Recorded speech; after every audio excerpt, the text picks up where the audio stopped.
ठीक है? क्या उनका जीवन ऐसा रहा कि जैसा त्याग वाला जीवन हमारे संतों का रहा है?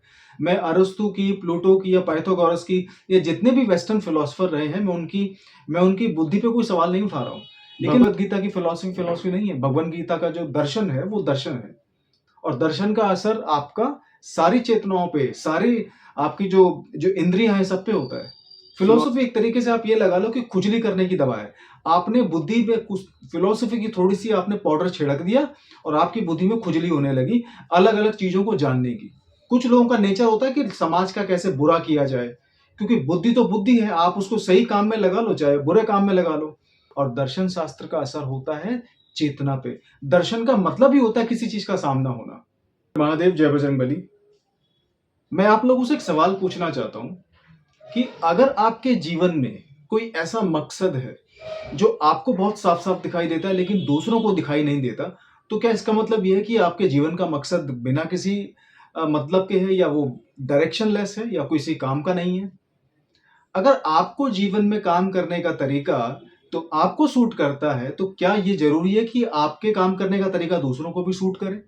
नहीं, ऐसा तो नहीं होता। इस दुनिया में 800 करोड़ लोग हैं, 800 करोड़ जुबान है। हिंदुस्तान की बात करें तो 140 करोड़ की 50 करोड़ की पॉपुलेशन है। 150 करोड़ लोगों के अलग-अलग विचार हैं। 150 करोड़ अलग-अलग तरीके से दुनिया को देखते हैं। 150 करोड़ लोग आपके अंदर कुछ ना कुछ कमियाँ भी निकाल देंगे, बल्कि 150 करोड़ कमियाँ ही निकाल देंगे भाई। अगर लोगों की सारी बात सुन के अपने जीवन को अगर आप दिशा देने लगे, तो फिर आपका तो जीवन दिशाहीन हो जाएगा। आप समझ ही नहीं पाओगे, क्योंकि लोग जो सलाह देते हैं ना, बहुत चालाक होते हैं। क्योंकि कुछ लोगों ने तो अच्छे कामों के अंदर मेहनत करी होती है, लोगों का भला कैसे किया जाए, समाज को बेहतर कैसे बनाया जाए। कुछ लोगों का नेचर होता है कि समाज का कैसे बुरा किया जाए, क्योंकि बुद्धि तो बुद्धि है, आप उसको सही काम में लगा लो, चाहे बुरे काम में लगा लो। ओसामा बिन लादेन भी तो उसी यूनिवर्सिटी से पढ़ा था जहाँ से बहुत बड़े-बड़े विद्वान पढ़े हुए हैं, ठीक है? लेकिन उसने दुनिया को बर्बाद करने के लिए अपना बुद्धि का इस्तेमाल किया। उसने एक अब तक का सबसे बड़ा जो टेररिस्ट अटैक था, उसको अंजाम दिया, ठीक है? तो ऐसे लोग अपनी बुद्धि को बुरे कामों में लगाते हैं और कुछ लोग ऐसे होते हैं जिनके संस्कार अच्छे होते हैं, जो अपनी बुद्धि को अच्छे कामों में लगाते हैं। तो इस दुनिया में आपको सबकी सुनने की ज़रूरत नहीं है। आपको बहुत सारे लोगों की बात मानने की ज़रूरत ही नहीं है, ठीक है? आपकी अपनी फिलॉसफी है, लोगों की अपनी-अपनी फिलॉसफी होती है और सबके ये जो फिलॉसफी होती है ना, हम लोग बोलते तो हैं कि मतलब फिलॉसफी लाइफ की ये है या जीवन की फिलॉसफी ये है, फिर ये फिलॉसफी है, ठीक है? या उसके काम करने का तरीका ये है। ये फिलॉसफी होती क्या है? आपकी फिलॉसफी अलग है, मेरी फिलॉसफी अलग है और फिलॉसफी वैसे भी वो चीज़ नहीं है जो आप समझने की कोशिश कर रहे हो, ना। लोगों को फिलॉसफी का मतलब लगता है कि ज्ञान की खोज करना या ज्ञान से प्यार करने वाला। हिंदुस्तान में सनातन भूमि में या फिर हमारे ग्रंथ जो कहते हैं, वो कहते हैं दर्शन शास्त्र। ये फिलॉसफी जो शब्द है, ये वेस्टर्न सोसाइटी का शब्द है।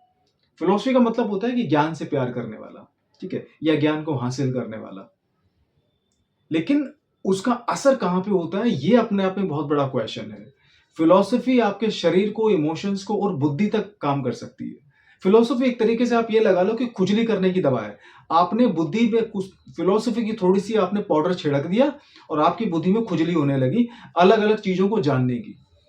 चाहे वो किसी भी चीज़ की फिलॉसफी हो, चाहे वो कोई भी फील्ड हो, चाहे वो साइंस हो, आर्ट हो, चाहे वो ह्यूमैनिटेरियन सब्जेक्ट्स हों, ठीक है? चाहे वो समाज का कोई सब्जेक्ट हो, चाहे वो आपका स्किल का हो, चाहे वो मैनेजमेंट का हो। फिलॉसफी एक ऐसी खुजली की दवाई है, आप उसको जितना कुरेदोगे, आपकी खुजली होती रहेगी, ठीक है? इसीलिए फिलॉसफी को लिमिटेड कहा जाता है। अगर आप दर्शन शास्त्र पढ़ोगे, अगर आप हमारे ग्रंथ पढ़ोगे, भगवद गीता की फिलॉसफी नहीं है। भगवद गीता का जो दर्शन है, वो दर्शन है। और दर्शन का असर आपका सारी चेतनाओं पे, सारी आपकी जो जो इंद्रियाँ हैं, सब पे होता है। फिलॉसफी का असर सिर्फ़ लिमिटेड होता है। हो सकता है फिलॉसफी का असर आपके दिमाग पे हो, लेकिन ज़िंदगी में बदलाव फिलॉसफी से नहीं आता। ज़िंदगी में जो बदलाव आता है, वो दर्शन से होता है और दर्शन का असर कहाँ पे होता है? दर्शन का असर पूरी चेतना पे होता है और चेतना का जो असर है, वो पूरी इंद्रियों पे होता है। आप मुझे एक बात बताओ उदाहरण के तौर पे, बड़े-बड़े जो संत हुए हैं, वो हिंदुस्तान की भूमि में या सनातन भूमि पे क्यों हुए हैं? क्यों हुए आप मुझे बताओ ना? अगर आप वेस्टर्न सोसाइटी की तरफ देखोगे तो आपको अरस्तू मिल जाएँगे, आपको पाइथागोरस मिल जाएगा, ठीक है? आपको प्लूटो मिल जाएगा, आपको बहुत बड़े-बड़े विचारक मिल जाएँगे। लेकिन क्या वो बलिदानी थे? क्या उन्होंने जीवन का बलिदान दिया?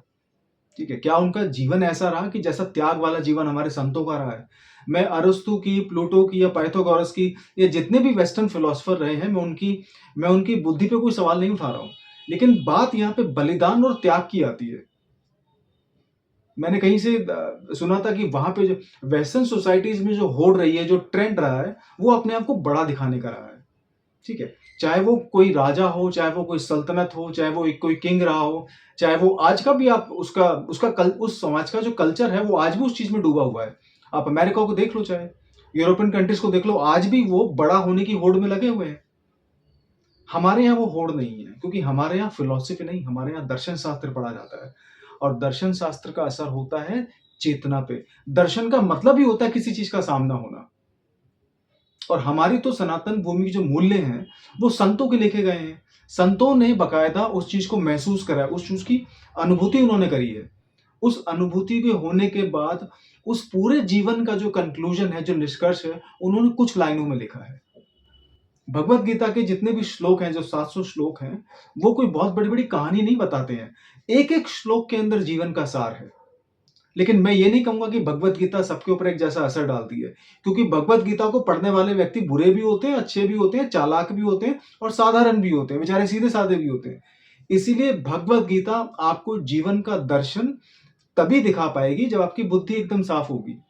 अगर कोई व्यक्ति चालाक है, बुरे काम करना चाहता है, कोई गंदा काम करना चाहता है समाज में, जो सामाजिक तौर पे स्वीकार नहीं किया जा सकता, तो भगवत पढ़ने वाला व्यक्ति उससे वो चालाकी ले सकता है। क्यों नहीं ले सकता भाई? भगवत गीता में बहुत सारी चीज़ें लिखी हैं। चाहे वो भावनाओं के लिए हो, चाहे वो जीवन के मूल्यों के लिए हो, चाहे वो जीवन को देखने का नज़रिया हो, चाहे वो संघर्ष में लड़ के बाहर आने का तरीका हो, भगवत गीता में सब कुछ लिखा है। लेकिन इंसान की फिलॉसफी जो होती है, वो लिमिटेड होती है।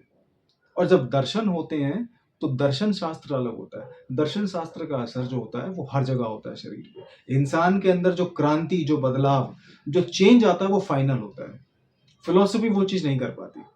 इसीलिए दर्शन शास्त्र कहा गया है हमारे हमारे जो ग्रंथ हैं। हमारे ग्रंथों के अंदर फिलॉसफी जैसा कोई शब्द नहीं है। अभी इंग्लिश फिलॉसफी वैसे भी इंग्लिश लैंग्वेज का शब्द है। तो कुल मिला के आप जब अपने जीवन में कोई भी तरीका चुनते हो, और बहुत सारे लोगों को तो ये भी नहीं पता होता कि उनकी लाइफ की फिलॉसफी क्या है। कुछ नहीं, लाइफ की फिलॉसफी का मतलब होता है कि आप अपने बहुत बड़े जीवन को एक नैरो डायरेक्शन देके उस डायरेक्शन में चलने लगते हो। ठीक है? आप उस डायरेक्शन में चल रहे हो, अब चाहे आप कंट्रोल्ड या कॉन्शियस तरीके से चल रहे हो, या फिर आप जीवन के इस बहाव में चले जा रहे हो और उस चीज़ को आपने जीवन की फिलॉसफी मान लिया है। जीवन की फिलॉसफी कुछ भी हो सकती है।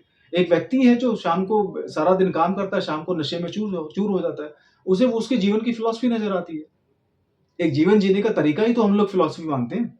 एक टीचर है, वो सारा दिन बच्चों को पढ़ाता है, अच्छे-अच्छे उपदेश देता है, बच्चों के अंदर एक आपका एक मोरल वैल्यूज़ क्रिएट करने की कोशिश करता है, एक नैतिक जीवन को जीने की वो सारा दिन बताता है। लेकिन शाम को आके वो खुद सिगरेट पी रहा है, घर के अंदर मांस-मच्छी खा रहा है या बुरे काम कर रहा है, या हो सकता है उसके अंदर परिवार में बहुत कलेश रहता हो। तो ये तो दोहरा जीवन हो गया ना। तो उस इंसान ने अब इस बात को अपनी फिलॉसफी मान लिया है कि दिन में मेरा चरित्र ये है, दिन में मेरा चेहरा ये है, शाम को मेरा चेहरा ये है। तो कोई भी व्यक्ति अपने जीवन को जीने के तरीके को अपनी फिलॉसफी मान सकता है। लेकिन इसलिए मैंने जैसा कहा, फिलॉसफी अधूरी है, दर्शन शास्त्र पूरा है। दर्शन शास्त्र कंप्लीट है, वो पूर्ण है। उसके आगे फुल स्टॉप है। आप दर्शन शास्त्र के आगे नहीं जा सकते। आपको एक बार दर्शन हो गए, दर्शन आपको चाहे किसी भी परमात्मा के हुए हो, चाहे आपको आपको आत्मदर्शन हो गए हों, चाहे आपको आपके अंदरूनी दर्शन हो गए हों, वो दर्शन भी बहुत है। लेकिन उसकी खुजली नहीं होती, उसका असर होता है, उससे क्रांति आती है।